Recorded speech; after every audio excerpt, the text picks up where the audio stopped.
You tap your card. Coffee. Done. 2 second, no thought. Now imagine handing over cash instead. Same coffee. Same price. But something in you hesitates. Just a little. Here's the strange part. Your brain is not doing the same math in both cases.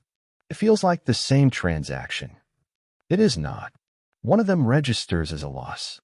The other barely registers at all. And that tiny difference is quietly reshaping how much you spend every single day. Stick with this one. Because once you see it, you cannot unsee it. Every tap, every swipe, every just put it on the card, it all starts to look different. Let's slow it down. There's a term for that little hesitation you feel with cash. Researchers call it the pain of paying. It sounds dramatic. It is not. It is not physical pain. It is a small, quiet discomfort your brain creates the moment money leaves your hand. Think about it like this. Your brain treats losing money a lot like losing anything else you value. A tiny alarm goes off. Nothing loud. Just enough to make you pause. Cash makes that alarm easy to hear. You watch the bills leave your hand. You watch your wallet get thinner. The loss is visible. It is immediate.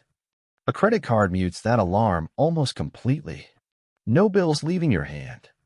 No wallet getting thinner. Just a tap and a receipt you probably won't read. Same money. Same loss. Different volume. This is not a guess. Researchers actually tested it. In a well-known study, people were asked to bid on the same tickets, good tickets, ones people actually wanted. One group was told they would pay in cash. Another group was told they would pay by credit card. The credit card group bid almost twice as much. Same tickets. Same people, roughly speaking. Same value. But the method of payment alone changed how much money felt like it was actually leaving them. That is the key detail. Nothing about the tickets changed. Nothing about the buyers changed. Only the payment method changed. And that one variable was enough to double what people were willing to give up. If a single detail like that can double a bid, imagine what it is doing to your regular spending, the stuff you barely think about. So why does this happen? It comes down to something simple: distance. Cash is immediate. You feel the transaction the moment it happens. Money in hand, then gone. Your brain files that as this happened to me right now. A credit card creates distance in two ways. First, physical distance. You are not handing over anything that represents value. You are tapping a piece of plastic. Nothing leaves your hand that looks or feels like money. Second, time distance. The actual pain, the moment the money truly leaves your account, happens later. Sometimes weeks later, when the bill arrives. Your brain is built to react strongly to things happening right now. It reacts weakly to things happening later. This is not a flaw. It is just how attention and emotion work. Credit cards take a painful moment and split it into two smaller, quieter moments stretched across time. Neither one feels like much. Together, they add up to the same amount. But they never feel like it. Here's another piece of it: the receipt problem. With cash, your balance is physical. You can see it shrinking. You count what's left in your wallet without even trying.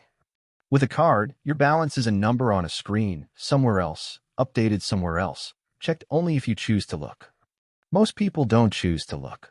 Not because they don't care. Because nothing is prompting them to. There is no shrinking pile of bills sitting in your pocket reminding you. There is no visual cue at all unless you go find one. This is sometimes called decoupling. The moment of buying gets separated from the moment of feeling the cost.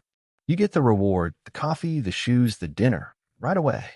You feel the cost later, disconnected, blur into a bigger bill with 20 other purchases. Reward now. Pain later, and blurred. That combination is exactly what makes spending feel light, even when it isn't. None of this is really about willpower. That is the part most people get wrong. You can be a careful, disciplined person and still fall into this pattern. It is not a character flaw. It is a design feature of how the payment method works. Your brain has a built-in system for weighing losses. It is fast, it is emotional, and it responds to what it can see and feel right now. Cash gives that system something to work with. A physical object disappearing from your hand. A card gives that system almost nothing. No object disappearing. No visible balance dropping. Just a small beep and a green check mark. So the loss aversion system, the part of you that would normally slow you down, simply does not activate the same way. Not because you are weak, because there is nothing for it to grab onto. Now here's the part that flips this around. You might assume the fix is simple. Just use cash for everything. Problem solved. But that misses the real lesson here. The issue is not the card itself. The issue is anything that decouples the reward from the cost. By now, pay later services do this even more aggressively than credit cards. You get the product today. The cost is split into pieces, pushed weeks or months into the future. Each piece feels small. Together, they are not. Subscriptions do it too. One card on file, charged quietly every month. You feel the product's benefit constantly. You feel the cost maybe once a year, if you actually check your statements. Even tap to pay on your phone pushes this further than a physical card. There is no card to pull out, no PIN to enter for small amounts. Just a tap and a glance. Each new convenience removes one more moment where your brain might have paused. Here's where this becomes very real, very fast. None of this makes credit cards bad, and none of this means debt is some moral failing. It means the tools you use to pay are quietly shaping decisions you think are fully your own. Rising balances often are not the result of one big purchase. They're usually the result of many small, quiet, unfelt ones. A subscription here, a tap there. Just this once, that happens more than once. The honest truth is this: nothing about a credit card makes money go further. It only makes spending feel lighter while it happens. That gap between how spending feels and what it actually costs is where a lot of financial stress quietly builds. Not from recklessness, from a system working exactly the way it was designed to work. So what do you actually do with this? Not switch to cash forever. That is not realistic for most of daily life anymore, and it is not really the point. The real move is smaller. It is about reintroducing friction on purpose in the moments that matter. Before a bigger purchase, pause and picture the number in cash.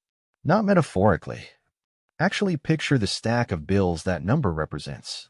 That single mental step reconnects the reward to the cost, even for a second. For recurring charges, check your statement on a set day each month.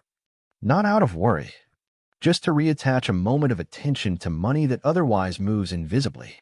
Some people keep using cash only for one specific category, the one where they overspend the most.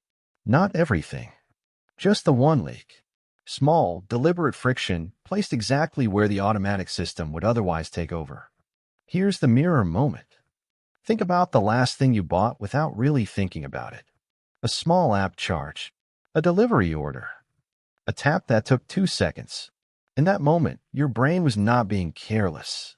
It was doing exactly what it was designed to do: respond strongly to what it can see and feel right now, and respond weakly to a cost sitting somewhere in the future. The card did not trick you. It just removed the one signal your brain usually relies on to slow down. That is not a reason to feel bad about how you spend. It is just information. And now you have it. The people who feel most in control of their money are not the ones with more willpower. They are usually the ones who noticed this gap and built one small habit to close it. This is bigger than credit cards, really. Anything that separates the moment you enjoy something from the moment you pay for it will feel lighter than it actually is. That is true for money. It shows up in other places too, if you start looking for it. The credit card is just the clearest, most everyday example, because almost everyone uses one, almost every single day. And that is exactly why it is worth understanding. Not to feel guilty about a tap, just to know what is actually happening underneath it. Awareness does not require you to change everything overnight. It just changes what you notice going forward. And noticing is where every real change actually starts. So next time you're standing at the counter, card in hand, about to tap, notice it, just for 1 second. Notice that the ease you feel is not proof that the money doesn't matter. It's proof of exactly how the system was built to work. You tap your card. Coffee. Done. Except now, You know why it felt so easy?